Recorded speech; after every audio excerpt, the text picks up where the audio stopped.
Hello, everyone. It's so good to see you and welcome to this meeting. Um, I think we're a reasonable number now, so we can get started. Thank you for taking your Friday evening to spend it with us, and we hope it will be an amazing session. We're here today to talk about parenthood and specifically parenthood in this digital age. So it's a very powerful and packed session. We had a session yesterday to prepare for it, and just the things that we talked about that we will discuss today. So much. So first, to welcome you, feel free, and also to ask you as we are starting the call, perhaps if you're able to just share in the chat where you're from, if you're from Nairobi, if you're from another town, if you're from outside the country, just as a means of an icebreaker to get everyone warm in the room. But I think we'll get started. So first, we'll do a bit of an introduction just so you know who's speaking to you today. So there's going to be three presenters. The first one is myself. My name is Pascal Allo, and I am a digital transformation expert. So that means that I help people and organizations understand how they can do well in today's world. So I got challenged a few months ago to think about what digital transformation looks like in the home and how it's affecting parents and their children. And so we decided to do this session. I'm an engineer by background, by a teacher and trainer by profession and an entrepreneur. And in my fun time, I like to travel. Um, with us, we also have Dr. Miriam Hainga. Are you there? Here I am. Hello. Hi, everyone. I hope you Hi. can hear me. Yes. My name is Miriam Kainga. I hope I am audible. Yes, you are. Okay, so my name is Dr. Miriam. I am a psychiatric resident in the University of Nairobi, currently doing my final year. And about a week ago, Pascal approached me about this topic, which I thought was quite important and relevant given the times. So, my thesis is on the association between digital screen time and pseudoartistic behaviors. That means that the number of hours we spend on our screens or our children are spending on our screens could potentially be causing differences or alterations in how they navigate the social space and eventually can influence their mental health. So it's something that I've been interested in, and I hope that we will all enjoy this talk today. Thank you. Thank you so much. Mukami, Good evening. Good evening to everybody. So, I am Mukami Kionga, and I am a life coach and I am a psychologist. And I primarily work with adolescents. I've been working with them since 2018. So, I know that I have dealt with a lot of parents, and that's always the first concern. And so, I really think it's a good thing that we're able today to address some of the concerns that parents have and also what you can do about it and feel like you have some control over your home. So, yes, I look forward to today's session. Karibu sana. So those are your amazing presenters for today. If you have any questions, this is a session to ask the questions. If you can put them on the chat. There's going to be a couple of slots of Q&A within the program. So during that time, you can always ask verbally. But if you have a question, just throw it in the chat. Any of the speakers are going to see, and we will respond. So karibu sana. So me being the digital guy or the tech guy, my role today is to just enlighten you on some of the digital platforms that our children are using, their features, what they use them for, and whether there are any risks from a technological perspective. And then, of course, the other speakers will come in and talk about the psychological perspective and a medical health perspective. So, our children are digital beings, essentially.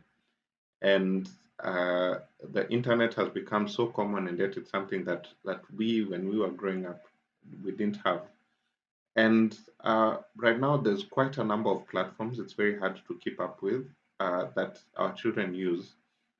But some of the most common ones are those that are highlighted on the screen. So for social media, we have TikTok and Snapchat. For videos, we have YouTube. And for communication, we have Roblox, Discord, and Minecraft. And we're going to look at them very briefly. 1 hour is not enough time for us to talk about all these things, but we're going to at least look at some of them. So, just without wasting so much time, let me get you through what each of the platform looks like and how our children are using it. So, the first one and the most popular one, perhaps you know, is YouTube. And YouTube is used to watch videos. Uh, YouTube is very easy for kids to get onto because even for us as parents, whenever we want to distract our kids, it's very easy to quickly get a video on YouTube that they can watch. Videos range from things like Cocomelon for the younger kids to actually, more lifestyle adult content, reality content that maybe older adolescents watch. YouTube is popular because the moment you switch it on, there's no way you can get on YouTube and miss something to watch. There's always something, and that's what we call personalized content and anytime viewing. So anytime you switch on your YouTube, you're guaranteed there's something to watch. Now, on the other side, the content creators who create videos on YouTube have learned how to create videos that feel real and how to make themselves feel sort of approachable. To make it worse, there's something called emotional design, where creators have figured out how they can make their content addictive and continuous, that you're unable to get off the content. So once you finish one video, you want to go to the next one and the next one and the next one. That's something called emotional design. But YouTube is the first platform that's very popular, and it's popular because it's very easy to get on, and the minute you get on, there's always something to watch. The other platform, now this is a social media platform, and in fact, when we were creating this slide with the rest of the presenters, we thought that this, in fact, was more for the parents than the children. But TikTok is one of the most common platforms that both adults and children alike are using. Now, TikTok, as you know, is a platform where you have very short videos. They have to be less than 3 minutes. Most times they're 10, 20, 30 seconds at most. And just like YouTube, the minute you get on TikTok, you get personalized content that's personalized to you and your interests and your desires and your habits online, as well as anytime viewing, which means that if you switch it on at any given time, you will find a video and it's going to keep you hooked. So TikTok creators, just like YouTube, have also figured out just how to make their content addictive and ensure that you're able to scroll continuously. And as I've said, that's something called emotional design. Now, like YouTube, TikTok also has TikTok for kids, um, which is a feature that you can set on your TikTok that allows your child to have the TikTok for kids version. Now, the TikTok for kids version, TikTok itself claims that it's more optimized for users under 13. It has a 60-minute daily time limit, and there's a couple of things that you can tweak that limit what your children are able to see. But as we all know, like many of the other platforms, and especially now for TikTok a bit more, it's one of the platforms with the highest rates of addiction because of how it's very easy to flow from one video to another. On the screen, you can actually see a blog from the BBC, and this was just 27th January, exactly a month ago to this day, where in the UK they were sued for social media addiction, that the platform is causing social media addiction. And they actually paid off the person who sued them. It was a mom, her child got addicted. So she sued TikTok and they paid her off before it went to court. So if these platforms are willing to pay you off not to sue them for addiction, then they definitely know that something is up. Now, next one is Snapchat. Now, Snapchat might not be very native for some of us parents, but it's a social media platform like any other. And what you use it for, you essentially use it to chat with your friends, but how you chat is mostly visually. So you send images to each other. Most times, like images, it can be about your day, about where you're going, about who you're with. And what's popular about Snapchat is that these images, after a while, they actually disappear. So it is used ideally for sharing daily low pressure moments. That's what they call it, low pressure moments, like just simple photos uh, and videos with each other. And it's used, children use it to communicate, children and teens use it to communicate with each other in that way. The messages disappear after a while, and while that might be a good thing, it's unfortunately also something that opens the platform up to abuse, because a predator or a bully can send someone a message knowing that it's going to disappear after a while and that evidence is going to be erased. So predators and bullies use it a lot. Now, how is Snapchat addict? How is it made addictive? If you see on the image, you can see the arrows are pointing to numbers, and that's what we call a streak. So Snapchat rewards you for always messaging your whoever you're messaging on the other side every day without fail. So every day that you message someone, your streak increases by one. Your streak increases by one. And so people want to have longer streaks, so they stay on the app. So that's Snapchat and how it works.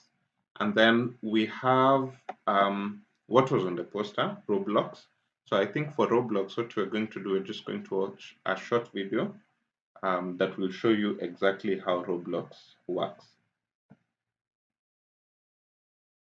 New Garnier Even and Bright Vitamin C Plus Booster Serum. Even brighter skin from day 6.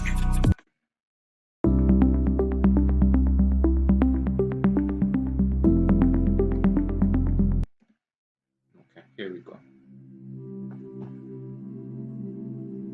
Welcome to I'm Your Target Demographic. Today we're covering the basics of something called Roblox. This is intended for people who don't know what this is. So if you play or you're a fan of Roblox, this might be a handy video to share with friends or family that could use some help understanding it. Imagine Roblox is a platform for many different types of games and experiences. If you were interested, you could actually create games in this platform for anyone to play. Most people might just be consumers as opposed to creators, finding their favorite games to spend time with. There is a way to spend and earn real-life money here, so some games or items within games might cost money, paying those creators who made it. Roblox also puts a high emphasis on your avatar, the character that appears in the game world as you. You can earn items and customization, but you can also spend currency to buy them. The currency in this game is called Robux and is purchased from real-life money. If someone else is playing Roblox but it's your account or your credit card attached, make sure you've looked into settings to make sure that they're not racking up charges buying the craziest of outfits. Now let's address the question, is Roblox for kids? That might be your first assumption, mostly due to the art style. But think of this more like Legos, something that even adults can have fun with, especially on the game creation side. Roblox has spent a lot of time evolving their security and privacy settings. So there are certain games off limits to anyone under 13, for example. There are also strict chat controls, so if you're a parent, you can control who can, or if anyone can, chat with your child. Let's look at some examples of what types of games people can play. What we're seeing now is an example of a game called Jailbreak. There's a prisoner team and a police team. The prisoners are trying to evade the guards and escape the prison, while the police are trying to beat the prisoners to certain places and stop those criminals from getting out. There's a whole wide world outside the prison, so even if someone escapes, there are vehicles such as drones and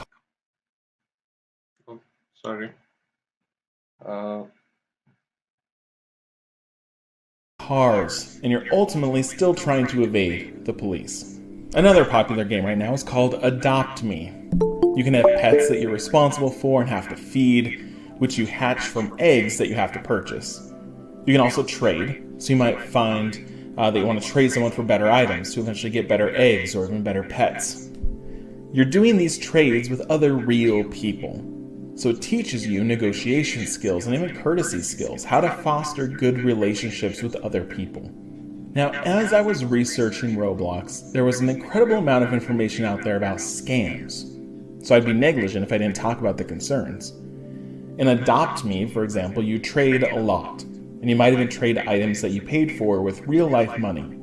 And there's a lot of ways that someone can trick you or take advantage of you to get these items. You also might not have a lot of Robux to spend, so scammers love to try to get you to click on sketchy links with the promise of free Robux. Be incredibly wary of any links or websites promoting free Robux. It's usually too good to be true. Parents, make sure your kids know to not click any links as well.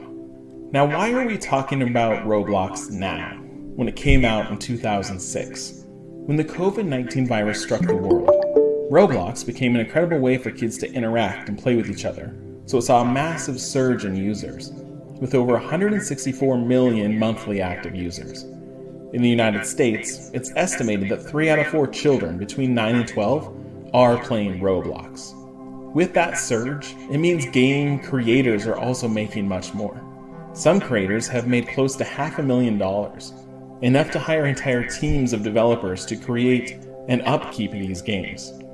So hopefully you found this superficial overview helpful to get a grasp on what this is.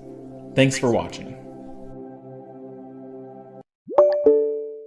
So, as you've seen, Roblox is essentially a platform. It's like a universe online, and this universe has within it many different games and many different activities. And when you get into it as a player, you can play the games, and a lot of those games are multiplayer that are being played by different people in the internet. You can actually have your own environment inside. You can communicate with people, and it's accessible on all sorts of devices. Now, one thing that you've seen, and if you're a Roblox parent, if your children are on Roblox a lot, you've had them ask you for this. Within Roblox, there's actually a currency, money, and that money is called Robux.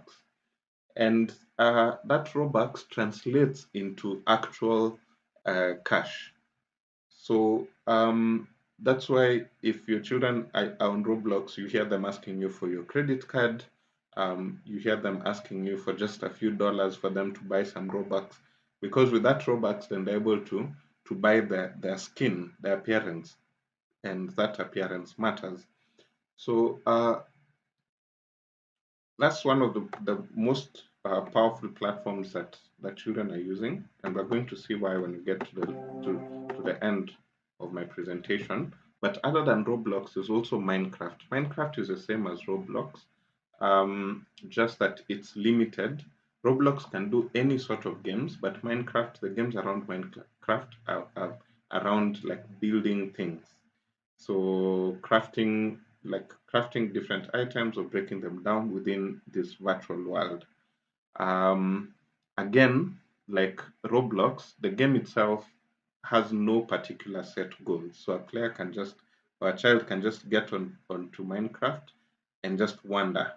Like they're just going around playing with stuff, meeting people, talking to people, and just doing activities that have no particular set end goal or end target.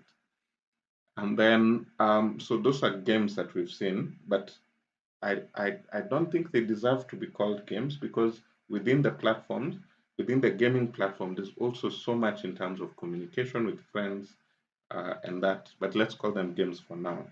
Now, outside of games, the last platform that children are really using is what we call Discord. Discord is a bit for the older children. It's designed for uh,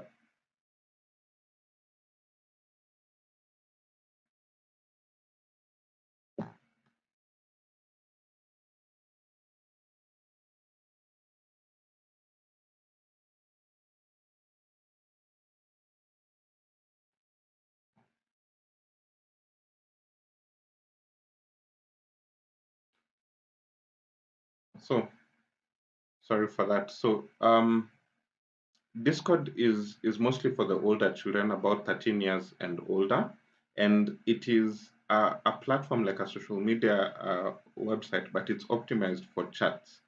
So you get into a space within Discord that's called a Discord server, and each server has its own theme or its own topic.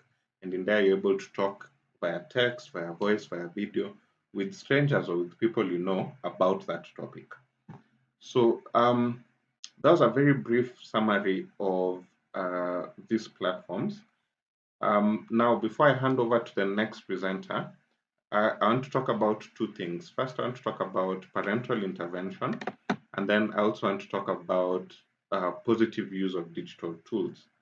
So, from a technological perspective, yes, we've seen that these platforms can get addictive. So, from a tech perspective, how do you deal with the potential um, addiction that these platforms could cause? So first, we have parental controls. Within each of those softwares, there's a way that you can actually limit everything. You can limit what your children can see on the platform. You can limit their screen time, etc. You can limit everything. You can limit whether the accounts are private or public. That's parental controls.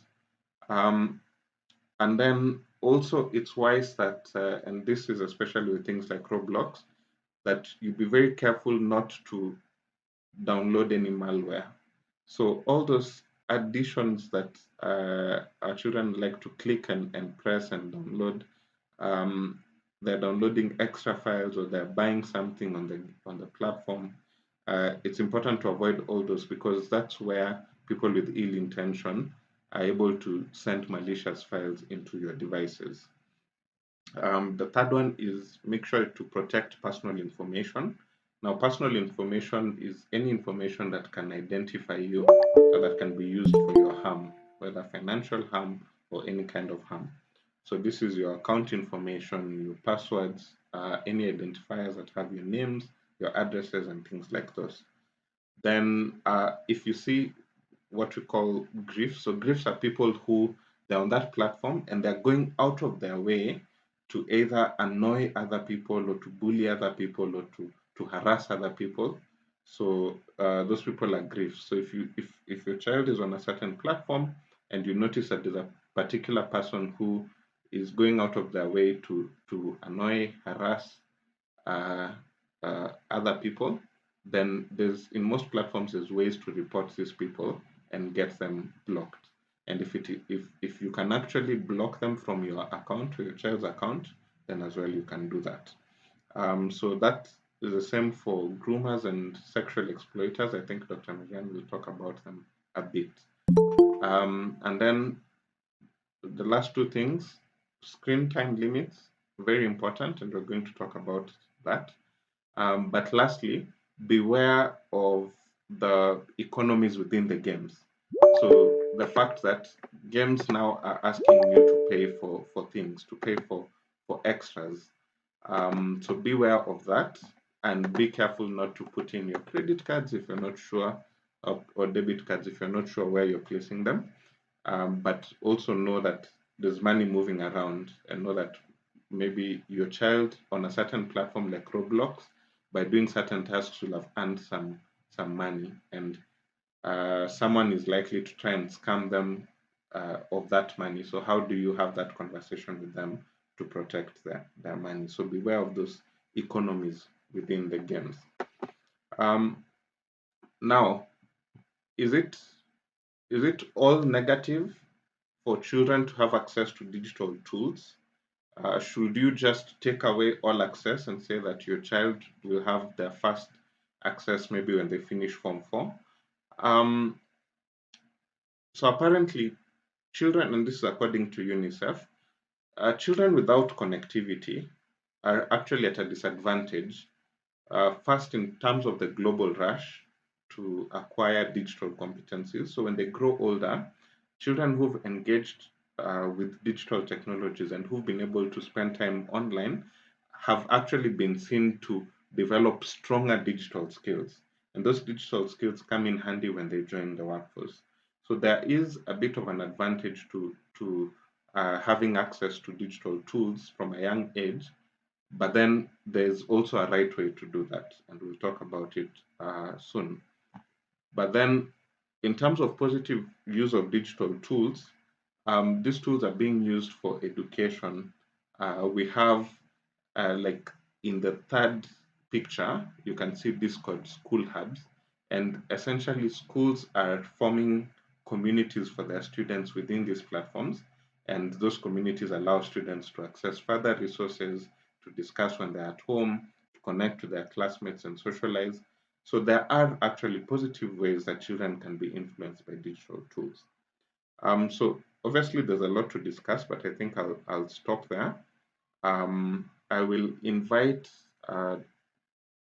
Dr. Miriam. We were to have a couple of minutes for questions, but I'm seeing we're a bit behind time. So I don't know, is there any burning question? I'll just take one or two questions before we invite the next presenter up.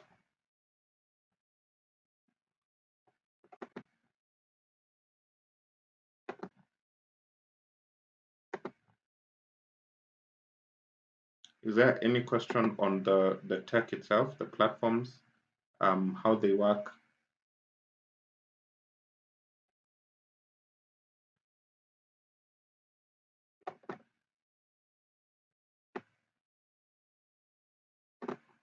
Okay, if there's any, you'll put them in the chat. And yes, Jerry.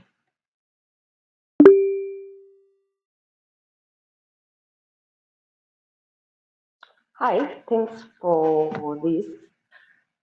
You mentioned that the children earn money Yes. in some of these games that we play, and we need to show them how to protect it. Why are they even earning money, and how are we showing them how to protect it? And then the other thing, I've joined late, so I'm not so sure. Yeah. How do we stop the the downloads or them clicking other things while they are still on the game? How do you restrict that? Okay. So those are very good questions. So let me go back to the Roblox. I think I'll just answer this question and then we move to the next presentation. So Roblox itself, you can see it has a currency called Robux. So this currency is within the game. So if you remember, even with the games that you us ourselves we played as we were growing up, the games sort of give you missions and they give you some rewards in terms of coins. So if a child plays a game and they're really good at it for a while, then they're able to earn those coins. Now, the only challenge with Roblox, and unfortunately that we can't get rid of unless you keep your child off the platform, is that those coins can actually translate into cash. Maybe the child themselves might not be able to withdraw, but there's a relation between that Robux and actual dollars. So what happens? You find a child has worked for several months. They've done activities in their spare time. They've built up their treasure trove of Robux, and they have certain coins. Now, because other people know that it's valuable, then people try to scam each other for these coins, because these coins are the ones within the game you're going to use to buy, I don't know, a car within the game or change your appearance. So there have been several cases where children are scammed of their Robux, and it affects them emotionally or it affects them mentally because they're like, oh, I've been robbed. And just a step before that, it means that people will reach out to them to tell them, hey, you know what, I can give you a skin on the game if you can give me a few of your Robux, or let me sell you this really cool thing on the game. So that's the dynamic they're in within the game. So unfortunately, as a parent, you have to figure that out with them, because if they're scammed within the game, it affects them. And also, you have to discuss it with them because it's likely that they will have expectations for you to either pay for them some things, or they'll keep pestering you to ask them for money, to give them money to top up their Robux. So just the dynamics of that whole conversation. Now, your other question, how do you prevent the extra downloads on your device? So first, you've got to be really monitoring what your children are downloading. It depends on what kind of device access you give them, whether they have their own device or they're using your device or a common device.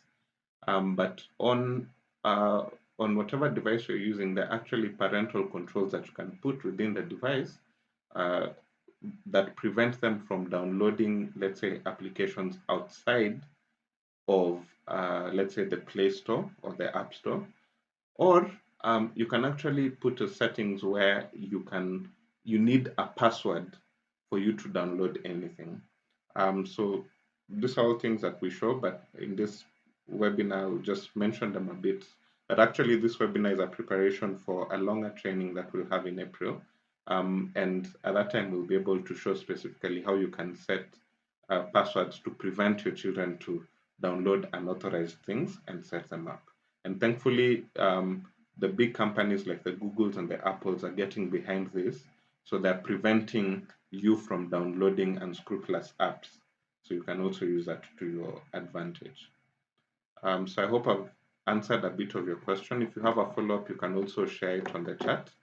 But for now, let me invite the next presenter.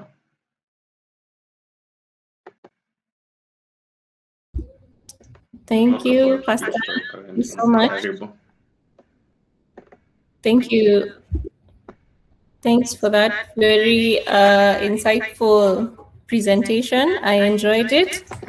Personally, I've seen my nieces and nephews on Minecraft, and I've tried to understand it, but I never do. And I wonder why they can't just watch Powerpuff Girls or Kids Next Door like I did growing up. But that's a story for another day. The times have changed. And that brings me to my next slide. I think I had already introduced myself. So, compared to millennials, today's children, in terms of how they interact with the internet and the digital space, is quite different. Millennials had limited TV. There's probably, most of us might have grown up with just one TV in the house. And for today, everyone has a device, be it a phone or a tablet. Everyone has some sort of access to the internet, and not to mention Wi-Fi that's available almost universally these days. And also for the content that we were exposed to, we had books, and it was mostly educational TV with limited media. You had to wait for your show to come on. If it's a telenovela that comes on Wednesday, you had to wait for 8 p.m. or before prime time to be able to enjoy your show. Right now, you can find that same telenovela, all the seasons, and you're able to binge it for hours on end. So now we have online videos, we have the apps, and also diverse interactive content. You can comment on what you're watching in real time, which is something that we didn't enjoy growing up. As for play, it was mostly outdoor. You got hurt running around, kicking a ball, and it was imaginative. What's that word? Imaginative. So that means you're playing chamama, chababa. You don't have a lot of toys to work with. In my case, that is. So you had to get creative, and that made things interesting. But for today, we're mostly glued to the screen. We're glued to the tablet, kids are glued to the TV, playing Minecraft and such things. As for supervision, your parents would let you just go play outside and not be so involved in what you're doing. Currently, there's so many controls that parents have, and that's because, as Pascal had mentioned, we live in a changing world. There are people out there who do not want the best for us and our children, so we need to be extra vigilant. Screen time, again, it was 0 to 1 hour a day for kids. So when you see the news come on, you know your time is up, probably need to go to bed. It's the parents' time to watch TV. But now, with their tablets, they can have unlimited screen time, especially in the Asian countries, where I have seen people commenting that they're up to 12 hours of screen time a day. And I think this is quite worrying. And there are apps, I think Pascal should have talked about this as well, where you can monitor how much time you're spending on the screens. So I thought I should talk a bit about brain development in childhood. So by age 3, a child's brain has reached 80% of the adult size, and there's usually rapid formation of the cells in the brains. That's the neurons and synapses, the connections between the neurons.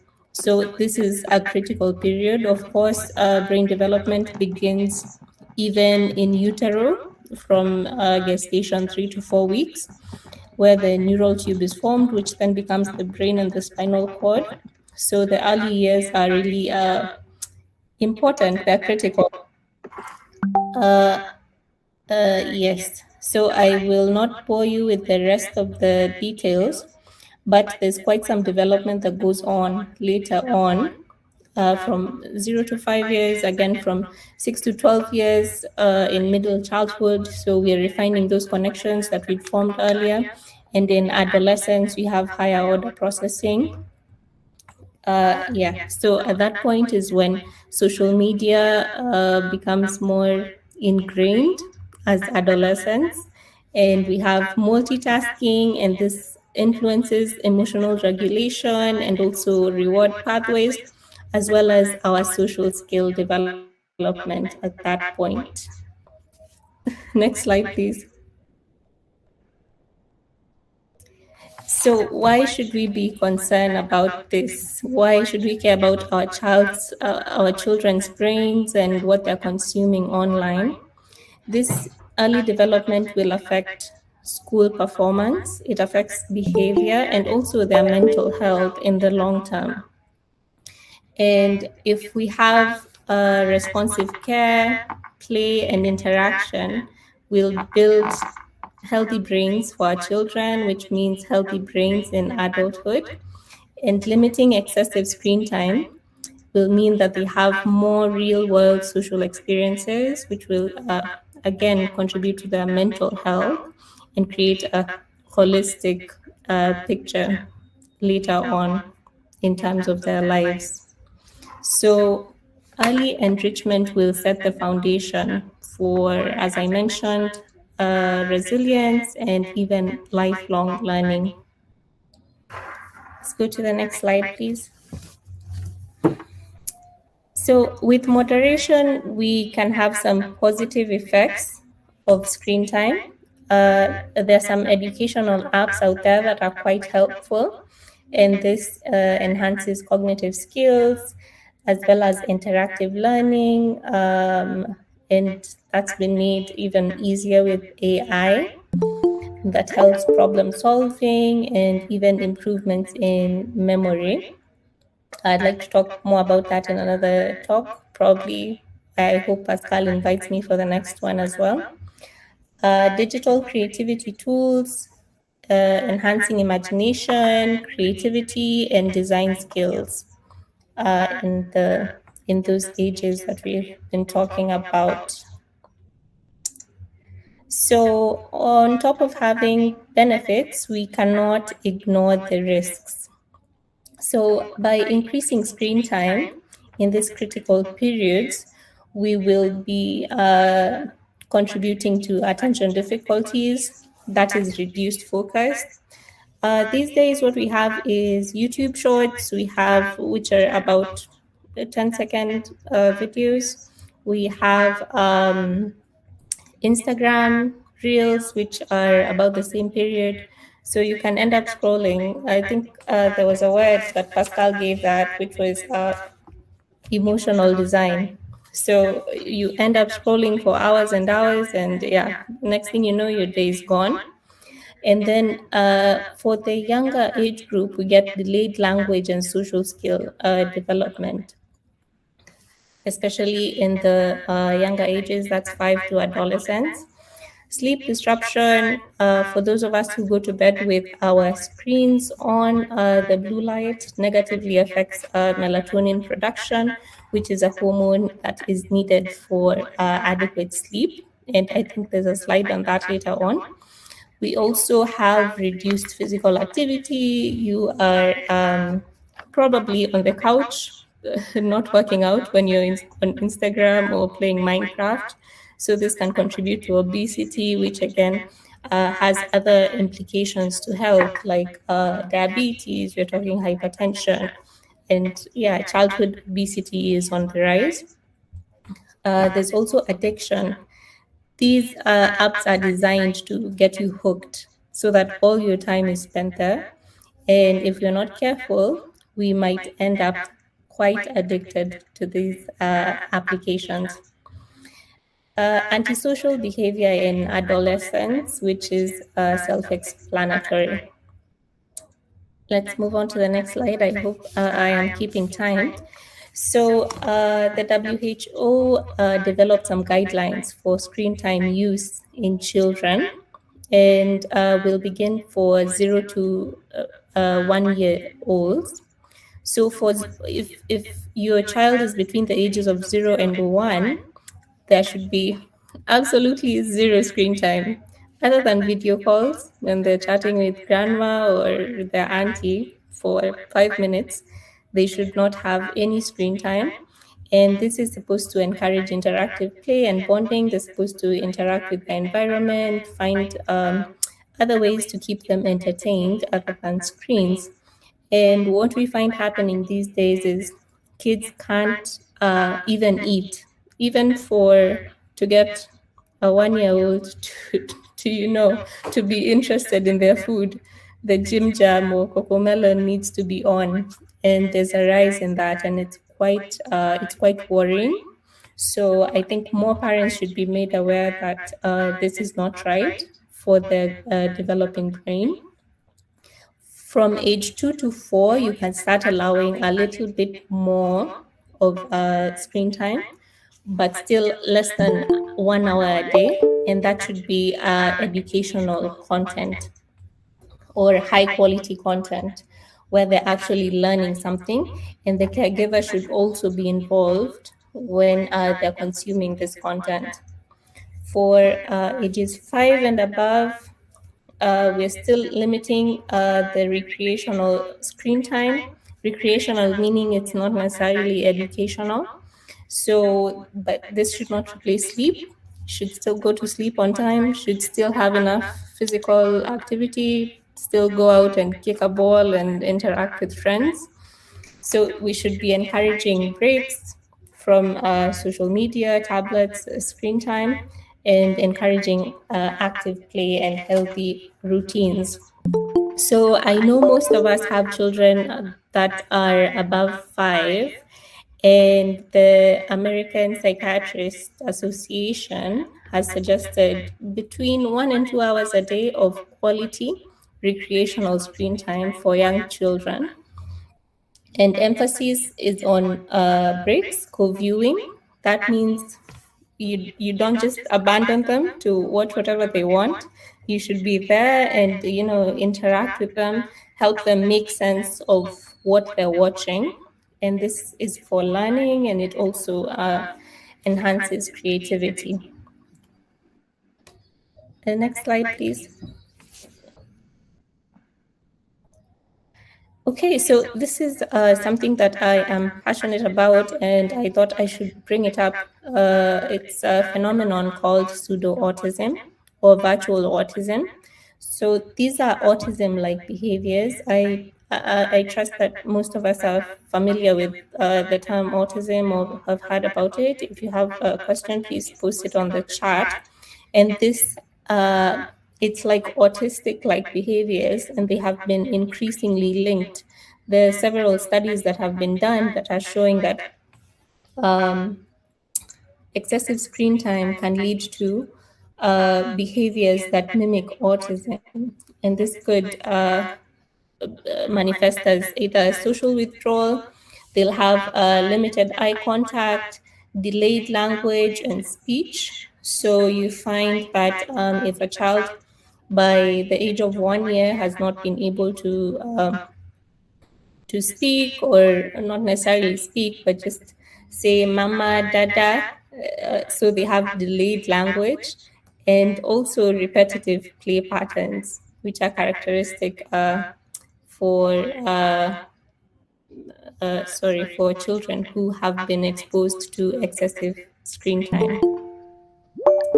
Next slide, please. And what contributes to this is excessive passive screen time. So the screen is always on in the home, either tablets, we have TVs, smartphones, when they're eating, whenever there's something going on, there's a TV in the background, and also limited real world social interaction. They would prefer to be on their tablets compared to, just having a conversation as a family and interacting with the rest of the room. So, and we also have early exposure to fast paced digital media, which is self explanatory, and a lack of structured play and communication with caregivers. Next slide. I'm rushing. I know we are short of time. Okay, so what are some of the signs that we should be looking out for when we are concerned about pseudo autism or virtual autism? These children will be avoiding eye contact and they do not want social engagement. They'll also have difficulty imitating social cues and fewer or reduced verbal interactions, and prefer screens. They want to be on their phone compared to, having a conversation with their brothers, sisters, and friends and such. So the recommendation would be to limit passive screen time and to increase face-to-face interaction with eye contact, encourage any form of communication. That's encourage them to be social, encourage them to read more books and be involved in their school clubs and other social activities. If you find that these behaviors have persisted, even with these interventions, it's necessary that you seek care from a professional, psychiatrist, or psychologist for further evaluation. Yeah, I will just summarize. So, as I mentioned, screens, blue light can influence children's sleep because blue lights emit something, a hormone blue light suppresses a hormone called melatonin, and this results in delayed sleep or poor sleep quality, which is not good, especially for our growing children. Next slide. So we have a growing issue, which is phone addiction, and not only in children and teens, but in adults as well.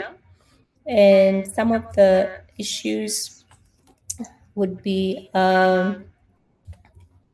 interference now with school because you're on your phone all the time, interference with sleep, with relationships because you're glued to the screen.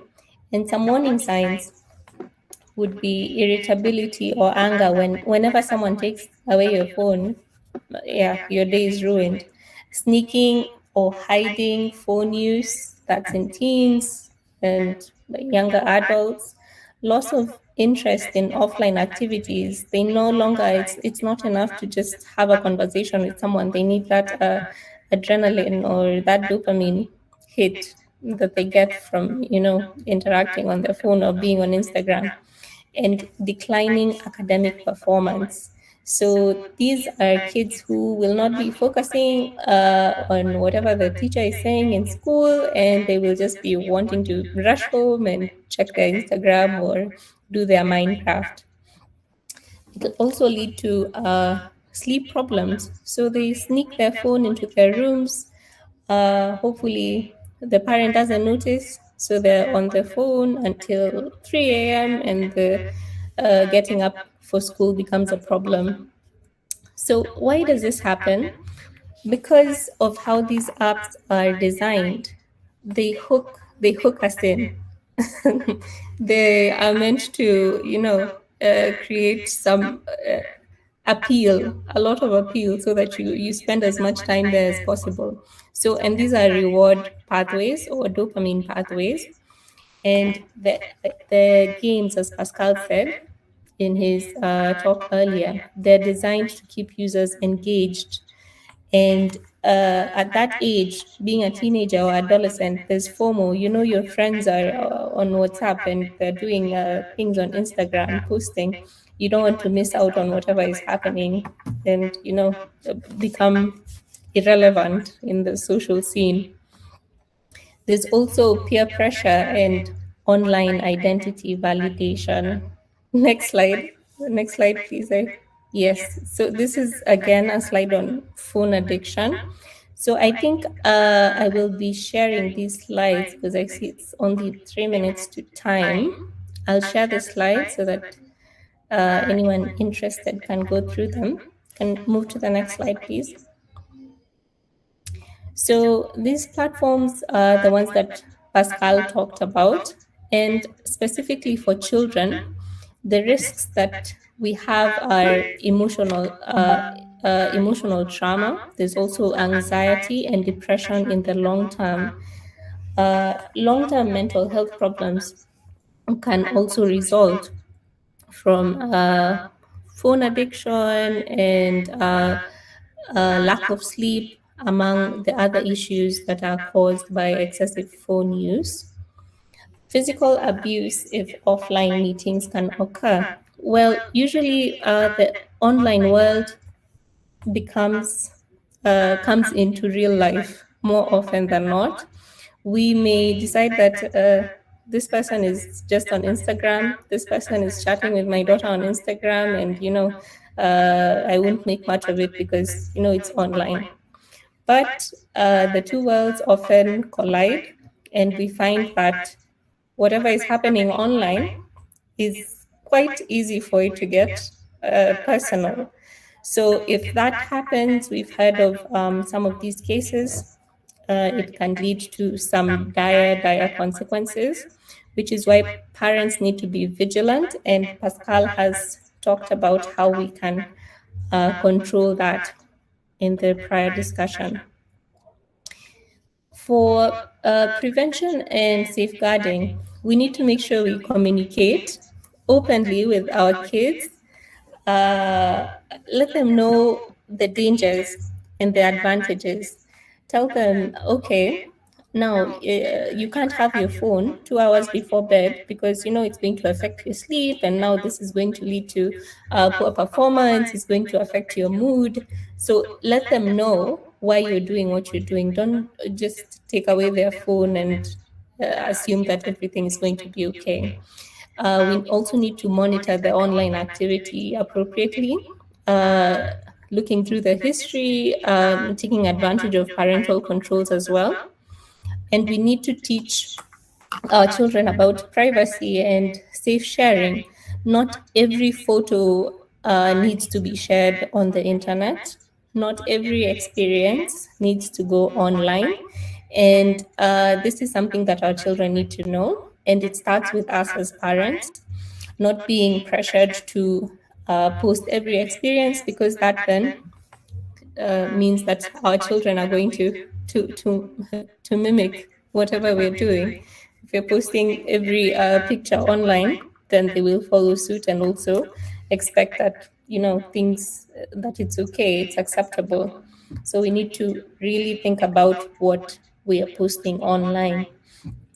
And if a child has an uncomfortable interaction, and they should know what that is, because you should tell them if someone is talking to you about such and such, if someone wants to meet up with you or is asking you to share photos of yourself, inappropriate photos of yourself, then they should be able to tell you. And uh, by telling you, you'll be able to act on that. Yes. Let's go to the next slide, please.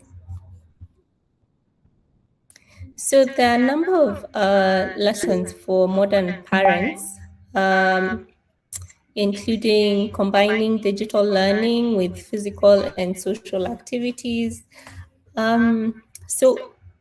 Because for some of us, digital and digital content, TV might have taken up so much of our time, we might not know what to do once we have gotten rid of that aspect of our lives. So it's important that we sit down, think about what hobbies we have outside of digital experiences. It could be physical activities, joining a club, it could be scrapbooking, or anything that your child enjoys. Capitalize on that so that they're not constantly seeking that dopamine rush that comes with an Instagram like or a Facebook share and stuff like that. So we should encourage interactive and supervised viewing. As we can see here in the photo, mom is looking very concerned about what her son or daughter is looking at, and that's what we should be doing. Should be very involved and very nosy when it comes to these things. We should set healthy screen routines. So if they know it's mealtime, it's dinner time, they know it's no TV. If it's 2 hours to sleep time, they know it's no TV. So these are boundaries that need to be established and not questioned. Because you have already explained the benefits of getting rid of your phone or whatever 2 hours before bed. And by knowing the benefits, they're less likely to retaliate or be upset with their parent. So we should use technology purposefully for learning, and this is becoming better and better with the AI, as well as using screens as a learning tool, not a babysitter. So some of us may just switch on the TV, and you have work to do, so you're leaving your 2-year-old, 3-year-old to enjoy the TV as you work.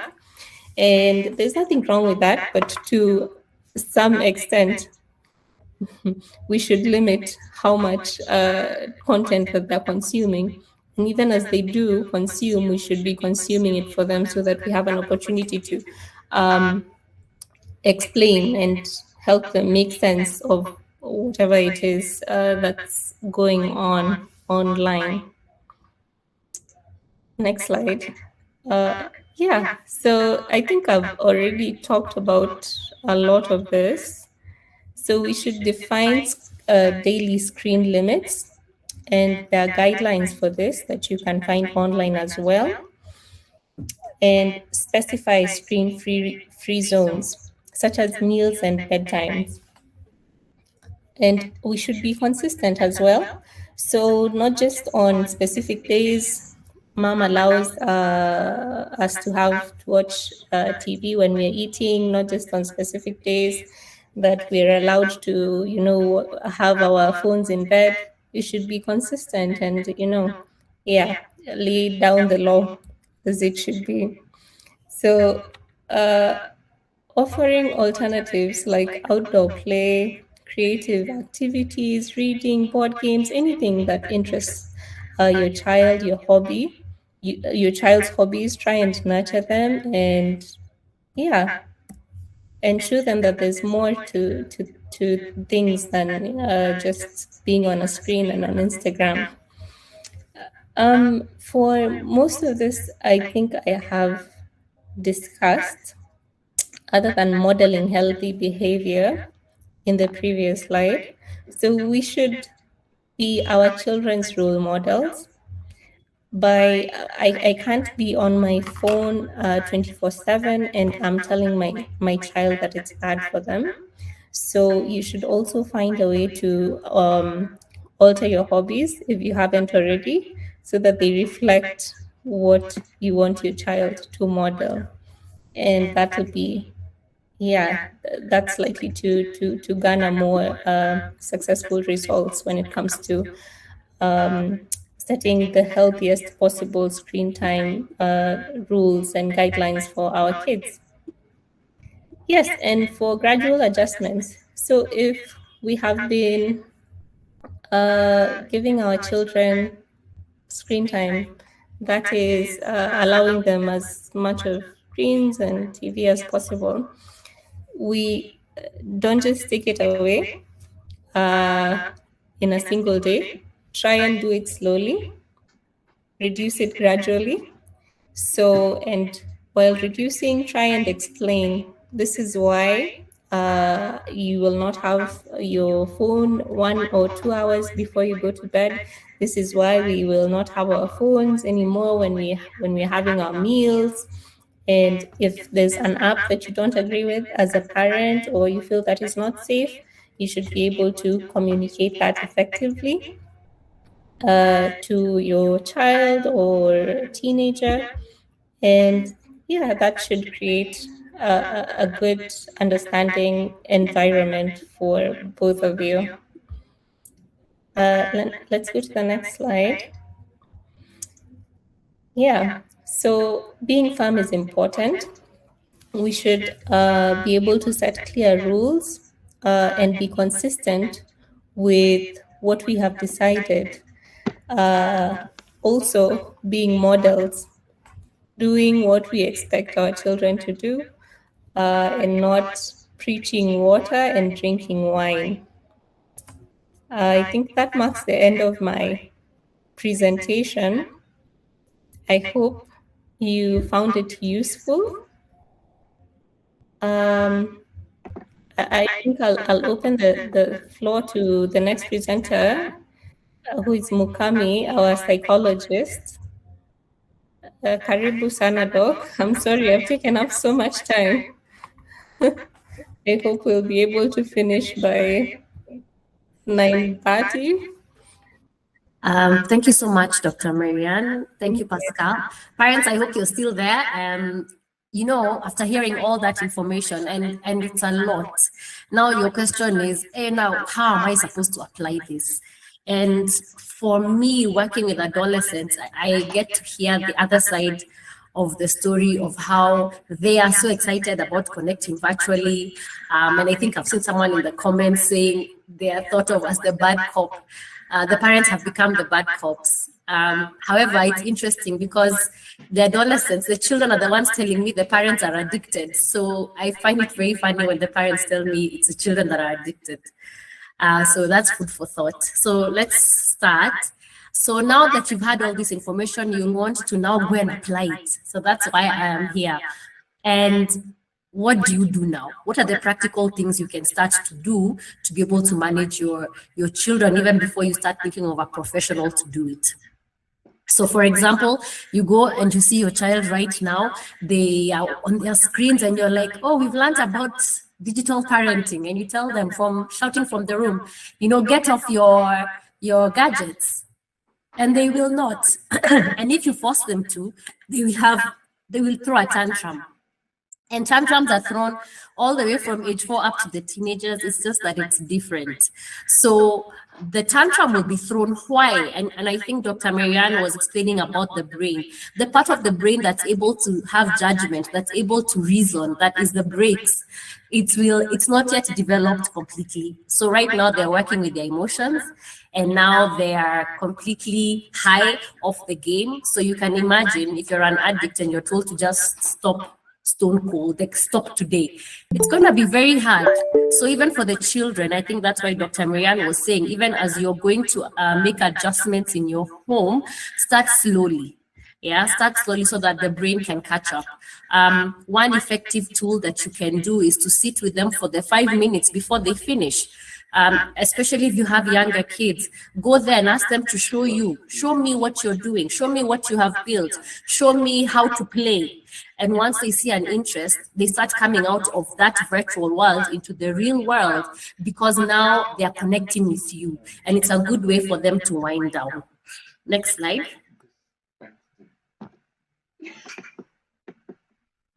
So what can you now do to ensure that, yes, they are online? You know, there's only so much you can do. They'll be exposed to bad sites. They'll be exposed to, I think someone was asking about ungodly platforms. So now what do? And one thing you have to put in mind is, when it was our times, the things that used to influence us was music, I don't know, movie stars, TV. Now, basically, everyone has online 24/7 influence in their pocket. Kids have pornography in their pockets. How hard was it for you to even find pornography at that time? It took so much time. Now it's the click of a button. So you have to understand, even for these children, it's not very easy. It's not an easy place to navigate. So this is one thing you can do. It's called a verbal contract, the safe harbor rule. So basically what you do, tell your children that if they see something that makes them feel weird or makes them feel ungodly, tell them that you won't take the phone away. Because what happens is your children can come and tell you they saw something, and your first reaction is to take the phone away, which for them is a punishment. So promise that, so that they can see that you're a safe place. They can trust you. And why you need that trust is because when they start to see things that are not good, they will be able to tell you, knowing that you're going to help them solve the problem. You're not going to punish them. You're not going to beat them. You're not going to start arguing with them. So be the safe harbor that they need. And because you really want them to be able to report to you uncomfortable interactions. I think earlier I think it was Jerry asking about why do they have Robux, why do they have this? You need to be able to let them tell you, what do they do with that money? Why is it so exciting for them to have it? And if you spot that they're keeping secrets, this is a signal for you to check in. Because when teenagers, especially adolescents, start keeping secrets, there's a reason. And you'll find that it's a warning sign for you to come and try and make a connection with them. How can I connect with my child so that they're not keeping secrets from me? You need them to be able to be open. So your reaction the first time shows them, will I tell my mom, or I just keep it to myself and I share it with my friends? Yeah, next slide. So how do you navigate this social age? You have to move from supervision to mentorship. Because yes, we are monitoring, but you don't leave it at that. Yes, Pascal has told you, put parental controls, ensure there are no downloads. That's very good. But how can you then be a mentor to them, even in something you don't know about? So use that interest that they have to discuss their real world social skills. We're talking about digital skills, yes, but do your children even have social skills to talk to somebody outside of the virtual world? And that's something we were discussing yesterday. People can now date online, but they cannot even have social conversations with people in person. So why don't you bring your child out there and see, how can I bring those skills, the digital skills, the digital social skills, how can I make them real? They're talking about money on Roblox, the Robux. If your child can you teach your child about money in the real world? How do we make it interesting for them that they also want to be connected to the real world? And it can be through you. Validate their achievements. Don't rubbish their Roblox achievements, because they get really excited about it. And then now you come and crash it down like those are just games. For them at that age, it's not just a game, you know? So it will be good for you to just acknowledge it, because then they see your interest. Always remember, in the adolescent years, connection is so important. So you just acknowledge, pretend you like the game, or pretend you understand, or ask them to help you to understand. And if you see that now it's becoming a problem, because I think that's what most parents are concerned about, it's becoming too much. If they're using the screen as an escape, please, that is a sign for you to know you need to connect with that child. Why? Because most adolescent clients that I have, they will always tell me they'd rather go on their screen and doom scroll. Doom scrolling means you just stay on your screen scrolling the whole day, and they do it to avoid facing certain emotions. So if they are going through something, instead of dealing with it, they will just escape into the virtual world. And I think even as adults, we are guilty of doing that sometimes. Next slide. So the question usually is, do I completely stop my child from being online, or do I just leave them? Because this is the age we are in. And so this is the problem. The risk of total restriction. It is tempting. Some parents will say, never ever be on your screen. But we've just seen we're in a digital age. Your children do need these skills. And it is, even though it is tempting because you want to avoid addiction and bad sites, what happens is complete restriction will cause your child to want to secretly do it. So they'll be sneaking, the sneaking of phones that we were talking about earlier. They will do that because we live in apartments. Sometimes you can't even control what the neighbor's child is doing because they're outside there with your child. So instead of completely removing bad sites, why don't you have a balance? Another thing is some children, I think someone even asked in the questions, what about FOMO, the fear of missing out? If you understand that during adolescence, even from around the age of 8, their friends are everything to them. So if they're not playing, but all their friends are playing Roblox, they feel left out, and it will affect them. It will affect them, well, depending on how much resilience they have, it will affect them in one way or the other. Because socialization, the need for belonging is so important at that age. So am I saying now let them all play because now you don't want them to miss out on that stage of development? No, we just create a balance. And that's why you need them to spend some time digitally, but you also need to allow them to spend some time doing other things. And they won't do these other things if you yourself are not. That's just the truth. So why don't you introduce them to other things, to other activities that they can do that are also interesting to them instead of just being online. Next slide. So instead of a total ban, focus on positive use. And treat digital access like learning how to drive, because you will not start learning how to drive with a Ferrari. You will not. And you will also not keep your children in a stroller forever. So how do you start? Like you do in any driving school, you start there with a teacher. He's there to check that you're doing right. He has his own brakes. So you have the brakes for your child until they're able to develop their brain to be able to know what choices am I making, what should I do. So slow release. Next slide. So this is the goal. A child who can say no to a troll or a groomer because they have internal values, not just external values. So this is the thing. What are the values in your home? Because people will always be driven by the values that they have inside. We cannot stay 24/7 with our children. We have to hope that when they are in those virtual worlds, the values that we have put in them will be able to take over. So start having a talk with your children about the values of your home so that they can know it's in them, it's ingrained in them, even when they're making choices by themselves. Move from a police officer to a mentor. Coach them. Don't be such a police officers, even as Kenyans, we are scared of police officers. So if you're a police officer in your home, already they are scared of you. So you have to now become a coach so that they can at least feel, oh, you are helping me. You're not trying to catch me to punish me, right? And modeling regulation. This has been mentioned by Pascal, mentioned by Dr. Marianne, and me, I'm mentioning it. I am also a recovering addict from my phone because my children have told me I was always on my phone. So I'll try to explain I'm working, but they don't see I'm working, So choose face-to-face socialization and active play.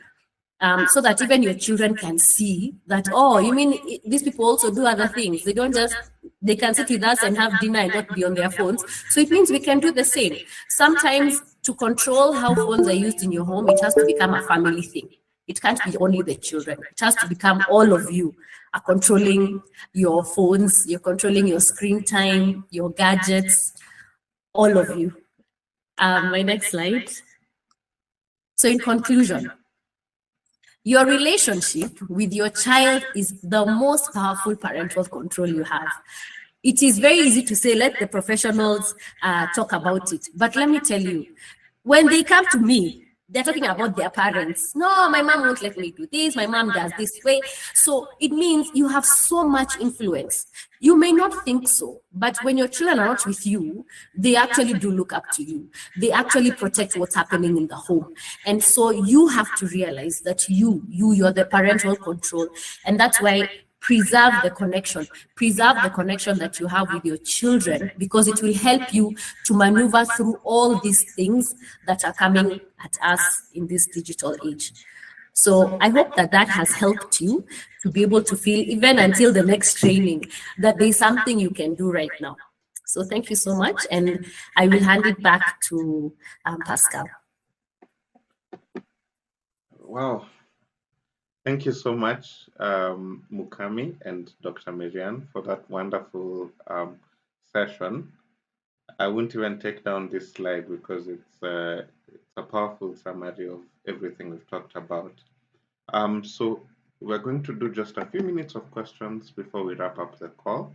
But just to tell you a bit more about what we're doing here, this webinar that we are holding today is part of a series. So in the month of March, we're also going to have another webinar that's largely going to be a repeat of what we're talking about today. But in April, as the school holidays start, we're going to have a more detailed and longer session.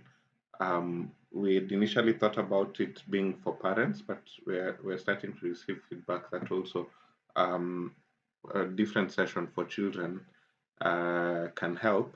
But we're going to have a training, a more detailed training that talks about the digital tools in depth, as well as the what you can do as a parent, some of the things that have been hinted to by Dr. Miriam and by Mukami.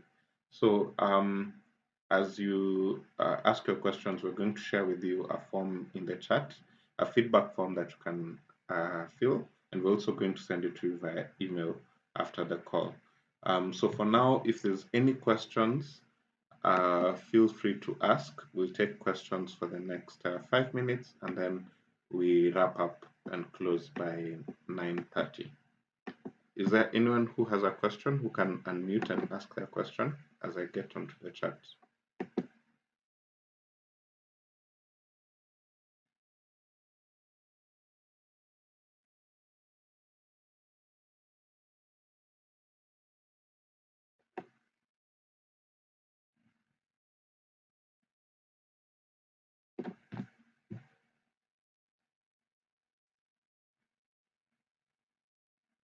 Anyone? Thank you, Pauline, for the claps.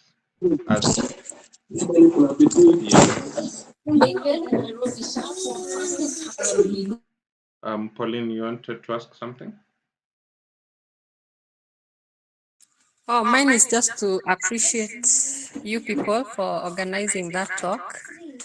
It was really helpful, and I'm already looking forward to the classes that will follow after this.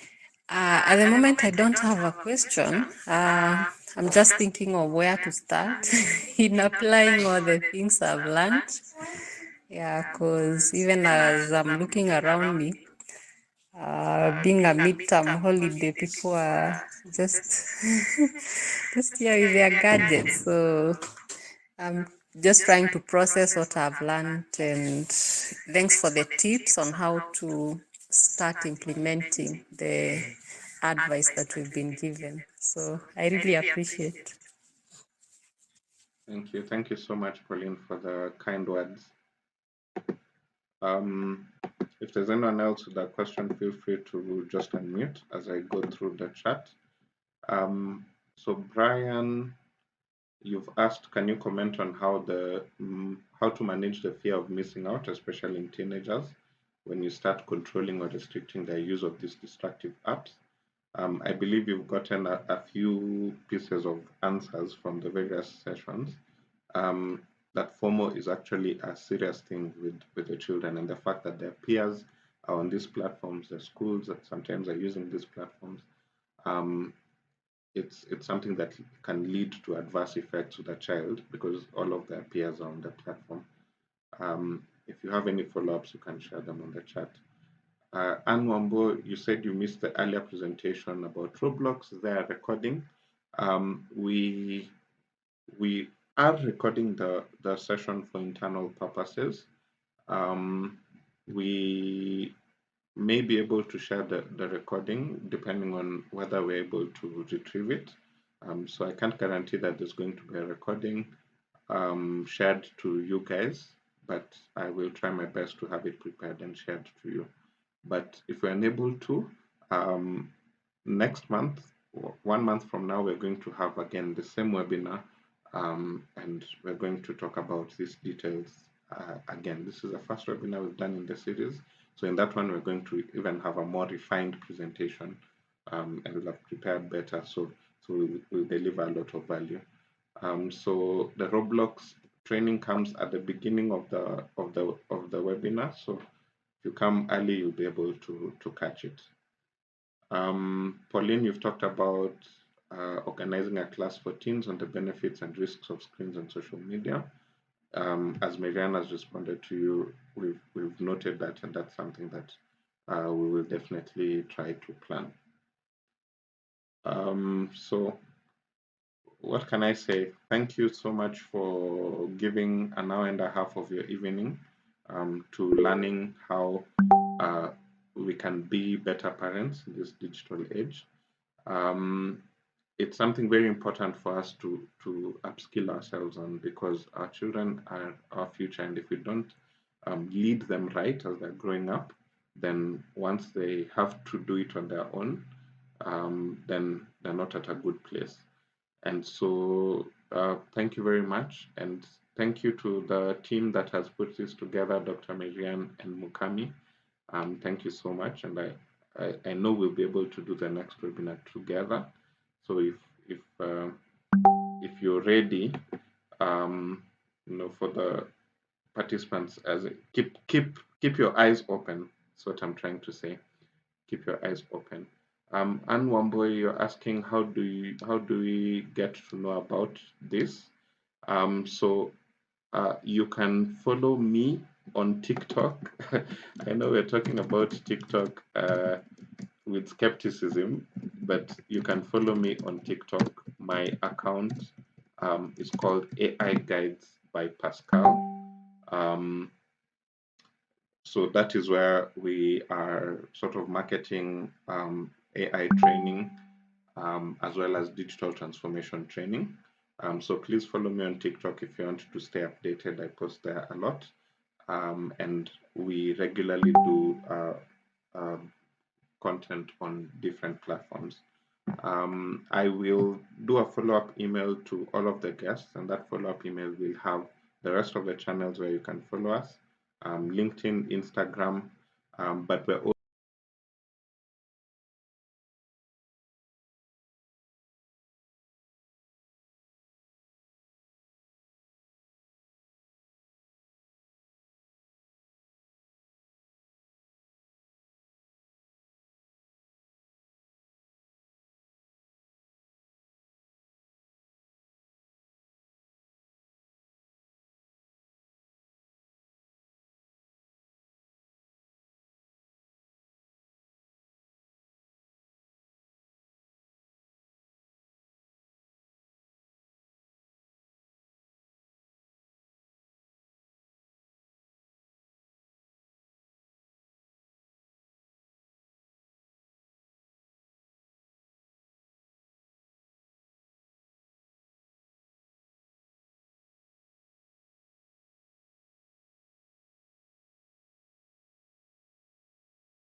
So, hello.